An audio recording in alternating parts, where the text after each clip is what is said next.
أشرقت نفسي بنور من فؤادي حينما رددت ختم نبوت کے طفیل اللہ جل شانہ نے امت کو دعوت کی عظیم و شان مبارک محنت عطا فرمائی کہ اس امت کو وہ کام دیا گیا جو نبیوں والا کام تھا.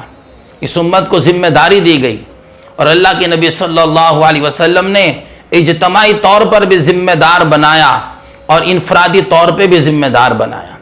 آپ نے فرمایا بلغوا انی ولو آیا، ایک بات تمہیں آتی ہے دوسروں تک پہنچا دو میری طرف سے.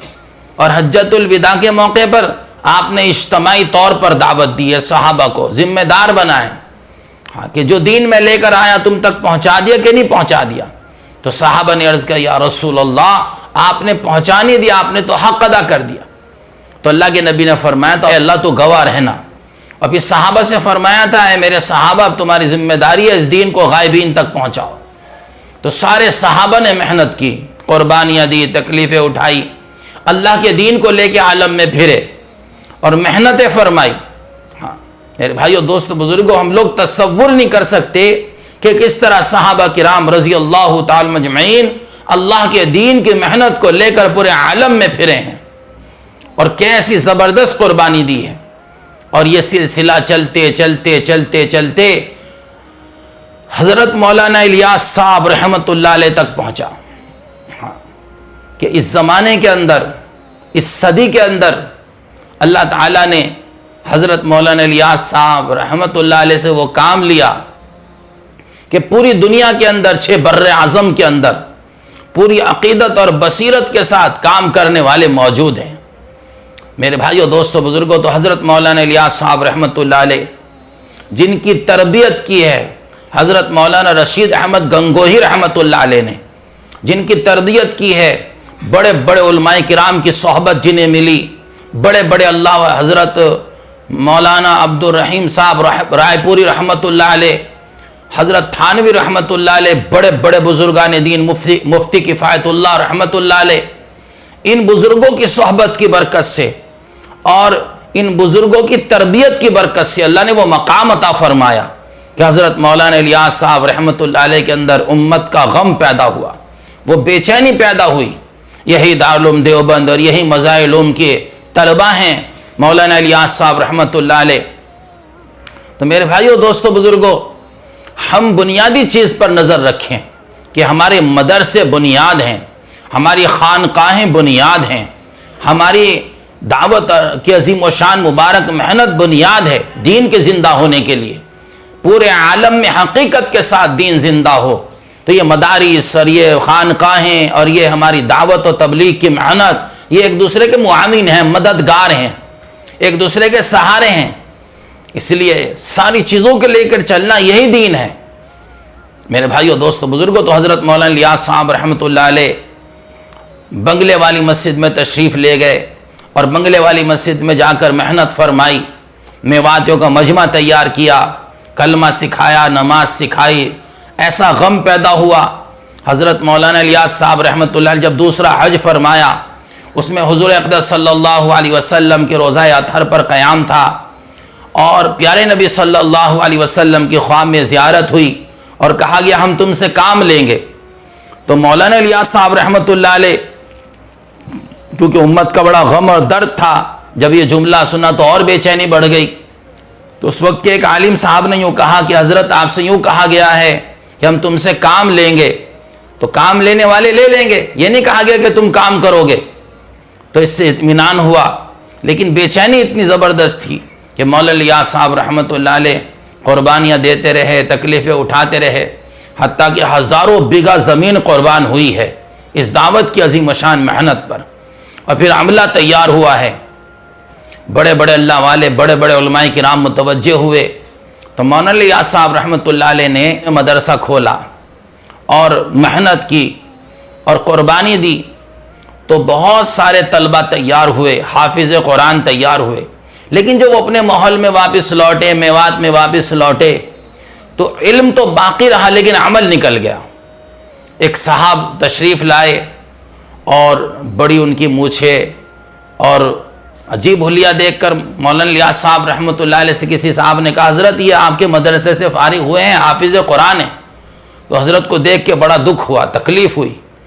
اسی طرح آپ نے خانقاہ قائم کی، اللہ کا ذکر قائم کیا، اور مدرسہ بھی قائم کیا، خانقاہ بھی، پھر یہ دعوت کی محنت بھی شروع فرمائی کہ جس سے امت کے عوام تک دین پہنچے، غیر طالبوں کے اندر، جن میں طلب نہیں ہے، بے طلبوں کے اندر کیسے دین پہنچے، اس کا فکر لے کے مولانا الیاس صاحب رحمۃ اللہ نے جماعت بنائی ہے۔ اور پہلی جماعت جو ہے وہ کاندھلا میں روانہ کی، دوسری جماعت سہارنپور رائے پور میں روانہ کی، اور کام شروع ہوا۔ اس کام کی بنیاد رکھی گئی سہارنپور کی جامع مسجد کے اندر۔ 1930 میں 29 اپریل کو جلسہ ہوا، جامع مسجد میں اجتماع ہوا، جو پہلا اجتماع تھا پوری تاریخ کا۔ اس اجتماع کے اندر بیٹھ کر اصول سوچے گئے، کام کی ترتیب سوچی گئی، اور اس وقت میں 30 یا 60 نمبر لکھے گئے تھے، لیکن پھر حضرت مولانا الیاس صاحب رحمۃ اللہ علیہ نے فکر فرمائی کہ بھائی اتنے سارے نمبر یاد کرنا مشکل ہوگا، تو اس کو گھٹاتے پھر 6 نمبر پہ لے کر آئے کہ ان 6 نمبروں کی بنیاد پر دعوت کی محنت چلے گی۔ تو میرے بھائیوں، دوستو، بزرگوں، یہ کام شروع ہوا ہے سہارنپور کی جامع مسجد سے، اور بڑے بڑے علماء کرام جمع ہوئے۔ ایک دن پہلے 28 اپریل کو مولانا الیاس صاحب رحمۃ اللہ علیہ نے جہاں سہارنپور میں مظاہر العلوم میں جلسہ تھا، تو اس جلسے کے اندر مغرب کے اندر پھر تمام علماء کرام کو جمع فرمایا، مدرسین کو جمع فرمایا، اور خوب اہمیت کے ساتھ دعوت اور تبلیغ کی اہمیت کو، خوب اس کے فضائل کو بیان کیا گیا۔ اور پھر ایک جماعت بنائی، جو نیا باس ہمارے ایک محلہ ہے سہارنپور کے اندر، اس جماعت نے نیا باس میں جا کر محنت کی اور بے نمازیوں کو جوڑا اور دین کی بات کی۔ تو میرے بھائیوں، دوستو، بزرگوں، یہ بنیادیں رکھی گئیں، اور اسی بنیاد کو لے کر مولانا الیاس صاحب رحمۃ اللہ علیہ چلے، اور بڑے بڑے بزرگان دین سے مشورے کرتے رہے، حضرت شیخ زکریا رحمۃ اللہ علیہ جیسے بزرگ۔ میرے بھائیوں، دوستو، بزرگوں، تو اس طرح یہ دعوت کا کام چلا ہے۔ مولانا الیاس صاحب رحمۃ اللہ علیہ نے صحابہ کی زندگی پر غور کیا کہ صحابہ کی زندگی میں حرکت تھی، کہ صحابہ اللہ کی راہوں میں نکل رہے تھے، گھر چھوڑ رہے تھے، تو کیسے امت کے اندر یہ درد پیدا ہو، امت جان مال کو لے کر کیسے اللہ کے راستے میں نکلے۔ اس زمانے کے چند علماء کرام کے سامنے بات رکھی، تو حضرت کون کیسے نکلے گا؟ تو فرمایا مجھے امت کے ساتھ حسن ظن ہے کہ امت انشاءاللہ جان مال لگائے گی۔ حسن ظن کی برکت تھی، قربانیوں کی برکت تھی، رات کے رونے دھونے کی برکت تھی کہ عالم میں کام شروع ہو گیا۔ تو مولانا الیاس صاحب رحمۃ اللہ علیہ راتوں کو رویا کرتے تھے۔ اہلیہ محترمہ نے کہا حضرت کیا بات ہے، نیند نہیں آتی؟ کیا بات ہے کہ جو بات مجھے معلوم ہے اگر تجھے معلوم ہو جائے تو ایک رات میں 2 جاگنے والے بن جائیں۔ تو راتوں کو جاگا کرتے تھے، کوڑھن تھی، بے چینی تھی۔ میرے بھائیوں، دوستو، بزرگوں، روزانہ میواتی آتے تھے، ان کو دین سکھایا جاتا تھا، لایا جاتا تھا، اور پھر ان کو تنخواہ دی جاتی تھی، مزدوری دی جاتی تھی، حتیٰ کہ وہ زمانہ آیا کہ جب مولانا الیاس صاحب رحمۃ اللہ علیہ کے گھر میں فاقے آئے ہیں۔ میری ملاقات میاں جی محراب صاحب سے ہوئی 1997 میں۔ میں نے مولانا میاں جی محراب صاحب مولانا الیاس صاحب رحمۃ اللہ علیہ کے ساتھیوں میں تھے، تو فرما رہے تھے کہ 2 دن کا فاقہ میں نے اپنی آنکھوں سے دیکھا ہے مولانا الیاس صاحب رحمۃ اللہ علیہ کے گھر میں۔ تو اس کام کی بنیاد فاقوں پہ رکھی گئی ہے۔ ایک مرتبہ بھوک سے بےتاب ہوئے حضرت مولانا یوسف صاحب رحمۃ اللہ علیہ، چھوٹے سے بچے تھے، تو جس جگہ آٹا وغیرہ رکھا رہا کرتا تھا اس جگہ سے تھوڑا سا آٹا لیا ہے، اور کچھ روٹی کے بارے میں فکر کر رہے، آٹا ہاتھ میں تھا یا روٹی تھی۔ تو مولانا الیاس صاحب رحمۃ اللہ علیہ نے دیکھا، پوچھا بیٹا کس سے مانگ کر لایا ہے، کہاں سے لایا ہے؟ تو مولانا یوسف صاحب رحمۃ اللہ علیہ رو پڑے، ابا جان کسی سے مانگ کے نہیں لایا، یہ تو میں نے فلاں جگہ جہاں سے آٹا رکھا وہاں سے لیا ہے۔ تو مولانا کی آنکھوں میں آنسو آ گئے، اور آپ تشریف لے گیا حجرے کے اندر، اور 4 گھنٹے اللہ سے مانگا ہے، اور پھر تشریف لائے اور فرمایا بیٹا یوسف میں نے اللہ سے مانگ لیا ہے، اب اس 4 دیواری میں کبھی فاقہ نہیں آئے گا۔ تو اس طرح اللہ سے مانگ کے مسئلے حل کروائے ہیں، اور قربانی دی ہے، تقریباً ہزاروں بیگھہ زمین قربان ہوئی ہے۔ میرے بھائیوں، دوستو، بزرگوں، ایک عالم صاحب خدمت میں آئے، رمضان کا مبارک مہینہ تھا، جب مغرب کا وقت، افطار کا وقت ہوا تو کہا بھائی دسترخوان بچھاؤ۔ تو ساتھیوں نے دسترخوان بچھایا کہ بھائی لیاؤ جو کچھ ہے۔ تو اس وقت بالکل سب ختم ہو چکا تھا، چند گلر کا پیڑ تھا، وہاں سے گلر توڑ کے دسترخوان پہ رکھے جاتے تھے، تو وہ گلر رکھے گئے، پانی رکھا گیا، تو گلروں پہ روزہ افطار کر لیا۔ تو عالم صاحب سوچنے لگے شاید سحری میں کچھ اور انتظام ہوگا حضرت کے ہاں، مغرب بعد کچھ اور ہوگا۔ تو مغرب بعد تو کچھ بھی نہ تھا، اور قرآن کی تلاوت ہوتی رہی، دعائیں ہوتی رہیں، تراویح ہوتی رہی۔ افطار میں پھر دسترخوان بچھایا گیا تو وہی گلر۔ تو میرے بھائیو دوستو بزرگوں، گلر پہ روزہ رکھا جا رہا تھا، گلر پہ افطار کیا جا رہا تھا۔ ہمارے بڑوں نے اپنا سب کچھ قربان کر کے دعوت کی بنیاد رکھی ہے، رو رو کر اپنے آپ کو اللہ کے یہاں قبول کروایا ہے، اور اس کام کو قبول کروایا ہے کہ 3 دعائیں مولانا الیاس صاحب رحمۃ اللہ علیہ نے مانگی تھی، اور قربانیاں دے کر اس کام کو قبول فرمائے، اللہ اس کام کو قبول فرما لے۔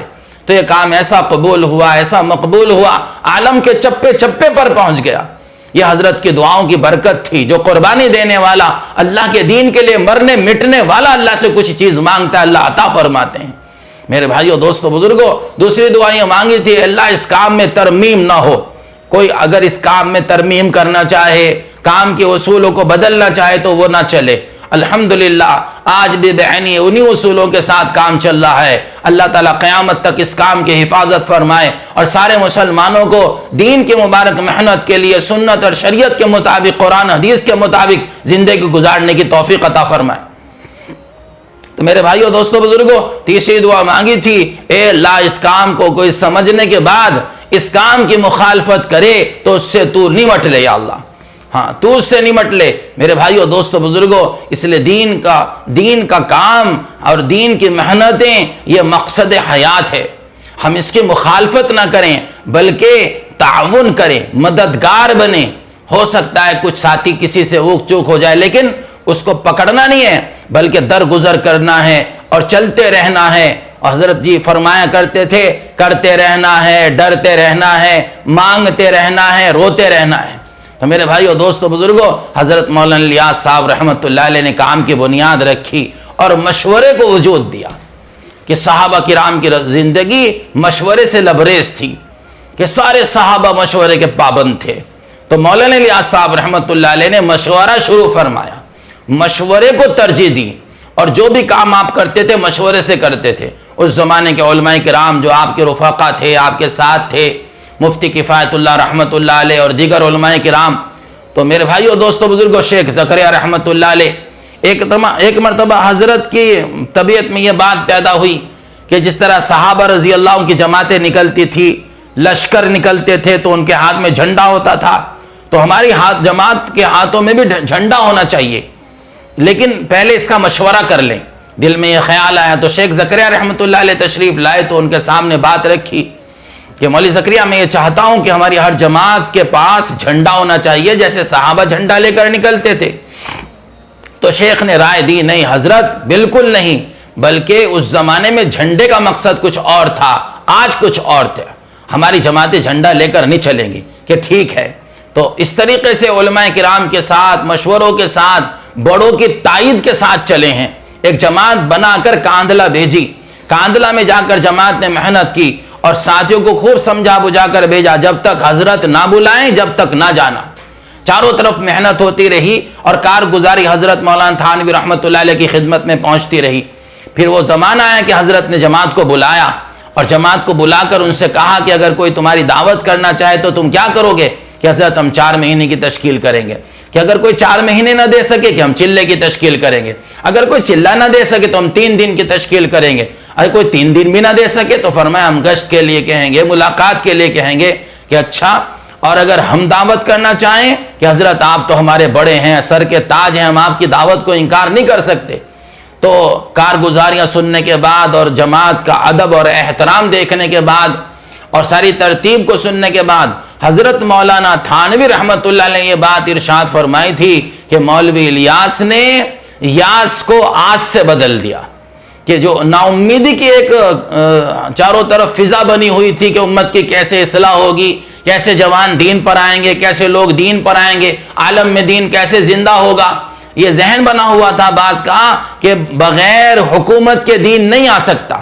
تو مولانا الیاس صاحب رحمۃ اللہ علیہ کی محنت پر، قربانی پر، مجاہدوں پر، دعاؤں پر اللہ کا یہ فضل ہوا تو مولانا الیاس صاحب رحمۃ اللہ علیہ ایک جماعت کی جو تشکیل کی ہے، پھر جماعتیں چاروں طرف پھری ہیں اور عالم میں دین زندہ ہوتا چلا گیا۔ میرے بھائیوں، دوستو، بزرگوں، حضرت مولانا الیاس صاحب رحمۃ اللہ علیہ راتوں کو رویا کرتے تھے، فرمایا کرتے تھے، کسی کی شب وصل روتے کٹے ہے، کسی کی شب وصل سوتے کٹے ہے، میری شب وصل کیسی ہے یا رب، نہ سوتے کٹے ہے نہ روتے کٹے ہے، کیسا روتے ہوں گے۔ ہاں، ایک صاحب کہہ رہے تھے، میں کالی مسجد میں جگہ تلاش کرنے گیا سونے کے لیے تو رونے کی آواز آ رہی تھی، دیکھا مولانا الیاس صاحب رحمۃ اللہ علیہ پھوٹ پھوٹ کر امت کے غم میں رو رہے تھے۔ میں نے کہا کہ اچھا، کوئی جگہ تلاش کرے ہیں رونے کے لیے، کوئی جگہ تلاش کرے ہیں سونے کے لیے۔ ایسا غم تھا، ایسا رونا تھا، ایسی محنت تھی، ایسے جذبے تھے کہ بعض مرتبہ میرے بھائیوں، دوستو، بزرگوں، مولانا الیاس صاحب رحمۃ اللہ علیہ بڑی اونچی سطح کی بات کرتے تھے۔ سامنے میواتیوں کا مجمع ہوتا تھا تو بڑی اونچی سطح کی بات ہوتی تھی، تو کسی نے کسی میواتی سے پوچھا کہ بھائی تیری سمجھ میں کچھ بات آئی؟ کہ ہاں، بات تو کچھ سمجھ میں نہیں آئی، تو پھر تو نے 4 مہینے میں نام کیوں لکھا دیا؟ کہ یہ بڑے میاں اس طرح بات کر رہے تھے، اس طرح تشکیل کر رہے تھے، اگر میں نام نہ لکھاتا تو یہ مر جاتے، تو مجھے ان کا غم آیا، تو دل کو تڑپا دیتا ہے۔ جی ہاں، تو یہ ہمارا کام کرنے والا مجمع، یہ پیارے نبی کا غم لے کر، پیارے نبی کا درد لے کر، مولانا الیاس صاحب رحمۃ اللہ علیہ کی فکر کے ساتھ، اور جو نہج ہمارے بڑوں نے ہمیں دیا ہے اس نہج کے ساتھ ہم کام کرنے والے بن جائیں۔ اسی میں ہماری عزت ہے، راحت ہے، برکتیں ہیں، اور جو کام کرنے والا ہوتا ہے اس کے لیے ساری راحتیں ہیں۔ تو میرے بھائیوں، دوستو، بزرگوں، مولانا الیاس صاحب رحمۃ اللہ علیہ دنیا سے جانے کا وقت قریب تھا اور آپ بیماری کے حال میں تھے۔ اس حال میں بھی آپ دعوت دیا کرتے تھے۔ جی ہاں، دعوت کا ایسا فکر تھا۔ تو آخری زمانہ حضرت مولانا الیاس صاحب رحمۃ اللہ علیہ کے صاحبزادے حضرت مولانا یوسف صاحب رحمۃ اللہ علیہ، ہاں، بلایا آخری موقع پر، ساری زندگی سمجھاتے رہے، دعوت کی اعتبار سے مانوس نہ ہو سکے مولانا یوسف صاحب رحمۃ اللہ علیہ، لیکن آخر میں 4 گھنٹے کی ایک مجلس ہوئی ہے جس میں مولانا یوسف صاحب رحمۃ اللہ علیہ کو سمجھایا گیا اور کہا گیا بیٹا اس کام کو کام بناؤ۔ تو مولانا یوسف صاحب رحمۃ اللہ علیہ آخری موقع پر مولانا نے کہا تھا، الیاس صاحب رحمۃ اللہ علیہ نے، کیا بیٹا گلے سے لگ جا، اور سینے سے لگایا، فرمایا لے بیٹا ہم تو چلے، اور سینے سے لگایا، نسبت منتقل ہو گئی۔ علماء کرام سے سنا ہے، کتابوں میں لکھا ہے کہ ایسی نسبت منتقل ہوئی ہے، جو باپ کا غم تھا وہ بیٹے کا غم بن گیا۔ اور پھر یوں فرمایا تھا، بیٹا یوسف یہ کام ہے، اس کام کو کام بناؤ گے تو یہ کام بنے گا، اس کام کو کھیل بناؤ گے تو کھیل بن کر رہ جائے گا۔ تو میرے بھائیو، دوستو، بزرگوں، ملفوظات میں بہت ساری باتیں لکھی ہوئی ہیں، جس میں سے ایک بات یہ بھی ہے کہ اس کام کا 100واں حصہ، یا بعض جگہ فرمایا 1000واں حصہ میں نہ سمجھ سکا، اور جتنا اس کام کا میں نے سمجھا ہے اس کا 1000واں یا 100واں حصہ تمہیں نہ سمجھا سکا۔ تو آپ اندازہ لگائیے کام کتنا بڑا ہے، اور کتنی بڑی احتیاط کے ساتھ کرنے کا کام ہے، بڑی بصیرت کے ساتھ کرنے کا کام ہے، بڑے تقوی کے ساتھ کرنے کا کام ہے، بڑی دعاؤں اور غم کے ساتھ کرنے کا کام ہے۔ کام ہمارا رہبر ہے، اور کام ہمارے لیے میرے بھائیوں، دوستو، بزرگوں، ایک بہت بڑی نعمت ہے، بہت بڑی دولت ہے۔ جیسے کہ حضرت نے فرمایا تھا، یہ کام امت کے درمیان کے اندر اس کام کا سیدھا سادہ عام فہم ہونا ایک بہت بڑی اللہ کی طرف سے نعمت ہے۔ تو میرے بھائیوں، دوستو، بزرگوں، ہم اپنے بڑوں کے نہج کو سمجھ کر، بڑوں کی منشا کو سمجھ کر کام کریں۔ مولانا الیاس صاحب رحمۃ اللہ علیہ اس فکر کے ساتھ دنیا سے تشریف لے گئے تو کام اور بڑھ گیا، نسبت منتقل ہو چکی تھی۔ 3 گھنٹے مولانا یوسف صاحب رحمۃ اللہ علیہ بیان فرمایا کرتے تھے۔ بعض مرتبہ وہ ایک پھوڑا نکل آیا، اس پھوڑے کے اندر خون رس رہا تھا، ساتھ میں بیٹھے ساتھی پھوڑے کا خون جو رس رہا تھا اسے بار بار صاف کرتے تھے۔ حضرت کا بیان 3 گھنٹے چلتا رہا۔ تو میرے بھائیو، دوستو، بزرگوں، اس غم کو، اس درد کو ہم اپنے اندر لیں، اور اپنے بڑوں کی فکر کو اپنے اندر لیں، اور کام کو کام بنا کر کریں۔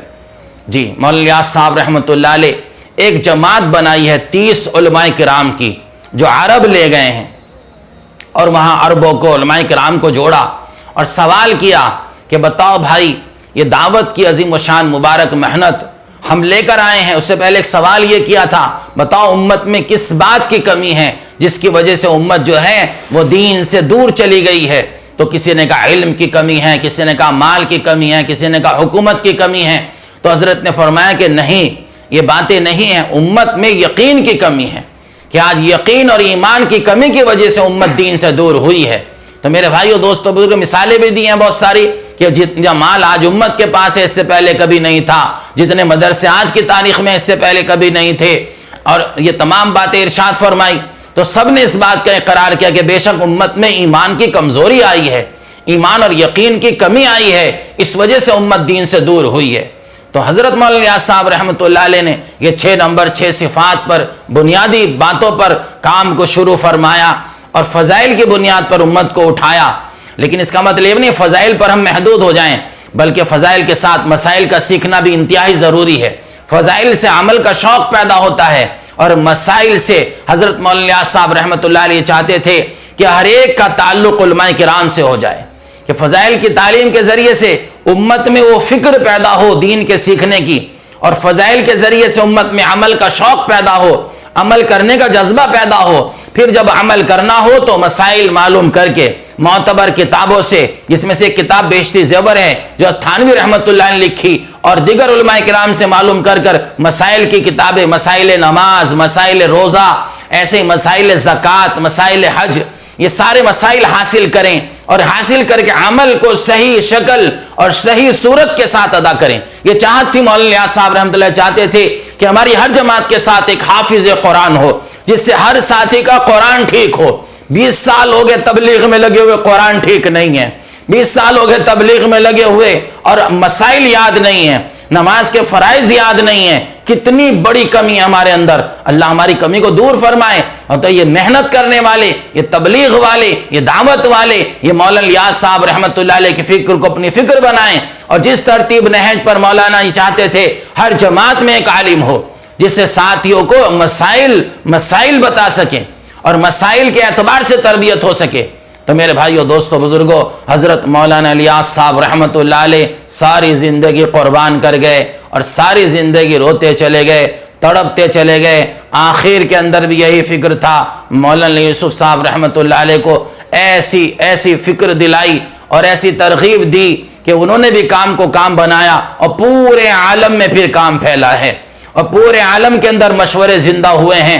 وہ دلی والے حضرات آتے تھے، مولانا الیاس صاحب رحمۃ اللہ علیہ کے آگے 4-5 آدمیوں کا مجمع ہوتا تھا، تو حضرت فرمایا کرتے تھے بتاؤ بھائی بیرون جماعت بھیجنی ہے، پوری دنیا میں جماعت بھیجنی ہے، بتاؤ بھائی کیا کریں؟ بھائی رائے دو، مشورہ دو، بھائی رائے دو، کیا کریں؟ ساری دنیا میں جماعتیں بھیجنی ہیں۔ تو بعض لوگ اپنا چہرہ چھپا کر ہنستے تھے، مسکراتے تھے، اور کہتے تھے کہ دلی والے آنے کو تیار نہیں ہیں، اور حضرت کہتے ہیں پوری دنیا میں جماعتیں بھیجنی ہیں، کیسے کام چلے گا؟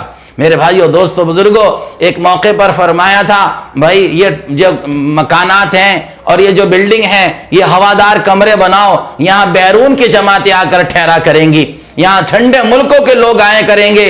تو لوگ ہنستے تھے اور سوچتے تھے کیسے دلی والے آنے کو تیار نہیں، اور میوات والے آنے کو تیار نہیں، اور کیسے ملکوں کے لوگ آئیں گے۔ ایک دیوانے کی بات کو اللہ نے سچا کر کے دکھایا، اور ساری دنیا کو اللہ نے جمع فرما کر دکھایا۔ اللہ تعالی ہمیں سب کو پیارے نبی حضرت محمد صلی اللہ علیہ وسلم کے غلام حضرت مولانا الیاس صاحب رحمۃ اللہ علیہ، جو نبی کے درد کو لے کر کھڑے ہوئے، نبی کی فکر کو لے کر کھڑے ہوئے، نبی کی قربانی کو سامنے رکھ کر کھڑے ہوئے۔ ایک دیوانہ کھڑا ہوا نبی کے غم کے ساتھ۔ آج کروڑوں مسلمان ہیں جو اپنا کندھے پر بستر لے کر نکلتے ہیں اپنی اصلاح کے لیے، اپنی تربیت کے لیے، اپنے دین کو سیکھنے کے لیے، دیندار بننے کے لیے۔ یہی اصل ہے، اپنی اصلاح کے لیے نکلیں، اس کام کو اپنی اصلاح کے لیے کریں، اور وہ جو 6 نمبر کی صحیح ترتیب ہے وہ ذہن میں بٹھائیں کہ میرا ایمان بنے، میرا یقین ٹھیک ہو، میری زندگی میں پیارے نبی حضرت محمد صلی اللہ علیہ وسلم کا مبارک طریقہ ہے۔ نماز حقیقت کے ساتھ وہ نماز بنے جو میرے مسائل کا حل بنے، اور علم کیا فرمایا تھا؟ تحقیق حق کا جذبہ پیدا ہو جائے۔ ہر کام کرنے والا علماء کرام سے جڑ کر چلے، اللہ والو اہل اللہ کی خدمت میں جاوے۔ اس لیے فرمایا 3 نمبر علم و ذکر۔ کسی نے پوچھا علم و ذکر سے کیا مراد ہے؟ فرمایا علم سے مراد ہے علماء کرام، علماء کرام کے ہاتھ میں ہاتھ دے دو، علماء کرام کے ساتھ چلو، تو پھر یہ ہمارے علماء قرآن حدیث کی روشنی میں ہمیں جنت الفردوس تک لے جائیں گے۔ جی ہاں، اس لیے اپنا ہاتھ علماء کی ہاتھ میں دینا، اور ذکر سے مراد اہل اللہ، یہ مشائخ، یہ ذکر خانقاہیں، یہ ہمارے لیے کیا ہیں؟ یہ ہمارے رہبر ہیں۔ میرے بھائیوں، دوستو، بزرگوں، کہ بزرگوں کی توجہ سے کتنا بڑا کام ہوتا ہے کہ ایک مرتبہ ایک غیر مسلم آئے ہیں ایک اہل اللہ کی خدمت میں، اور آ کر انہوں نے اپنا وہ کرامت سے دکھائی اور 2 اینٹیں رکھی تھی، ان کو آپس میں جوڑ دیا اور کہ مجھے پتا ہے تم بہت بڑے اللہ والے ہو، تم انہیں الگ کر کے دکھاؤ۔ تو جو حضرت تھے، بزرگ تھے، انہوں نے کہا کہ نہیں بھائی، میں یہ نہیں کرتا، کہ نہیں تمہیں کرنا ہوگا۔ تو پھر کہا اچھا دوبارہ ان کو کر کے دکھا، الگ الگ اینٹیں رکھ دی، اور ذرا سی توجہ فرما دی، حدیث پاک کی کتاب پڑھ رہے تھے، ذرا سی توجہ فرما دی کہ اب ملا کے دکھائیں اینٹیں، اور پوری طاقت اس کی لگ گئی، وہ اینٹیں نہ مل سکیں۔ تو ذرا سی اللہ والوں کی توجہ، ذرا سا اللہ والوں کی دعائیں کام آ جاتی ہیں۔ کسی نے کہا نگاہیں مرد مومن سے بدل جاتی ہیں تقدیریں۔ میرے بھائیوں، دوستو، بزرگوں، عطر والوں کے پاس بیٹھو گے تو خوشبو لے کر اٹھو گے، معطر ہو جاؤ گے، دماغ خوشبودار ہو جائے گا، دل پاک ہو جائے گا، دماغ پاک ہو جائے گا۔ اللہ والوں کے پاس بیٹھو گے، مقدر چمک جائیں گے، نصیب جاگ جائیں گے۔ اللہ والوں کے پاس بیٹھو گے، ایک دن اللہ چاہے گا اللہ والے بن کر اٹھو گے۔ اور پھر نافرمانوں کے پاس بیٹھو گے، بے دین لوگوں کے پاس بیٹھو گے، اپنی نشست و برخاست، اٹھنا بیٹھنا، اس پہ غور کرو، کس کے ساتھ اٹھتا ہوں، کس کے ساتھ بیٹھتا ہوں۔ تو یہ صحبت اور یہ آپس کا تعلقات، اس پہ نظر رکھنا گہری کہ میرے تعلقات کن لوگوں سے ہیں۔ تو کیا فرمایا؟ بھٹی والے کے پاس بیٹھو گے تو بدبو لے کر اٹھو گے۔ جی ہاں، گندے لوگوں کے پاس بیٹھو گے تو آنکھیں گندی ہو جائیں گی، دل گندا ہو جائے گا، ذہن گندا ہو جائے گا، جذبات گندے ہو جائیں گے، احساسات گندے ہو جائیں گے۔ اس لیے آج سے ہم فیصلے کریں، نیت کریں، انشاءاللہ اپنے بڑوں کی زندگی سامنے رکھ کر علماء کرام کی صحبت میں، اللہ والوں کی صحبت میں زندگی گزاریں گے۔ اللہ ہمیں عمل کی توفیق عطا فرمائے۔ مزید بیانات کے لیے چینل کو سبسکرائب کریں۔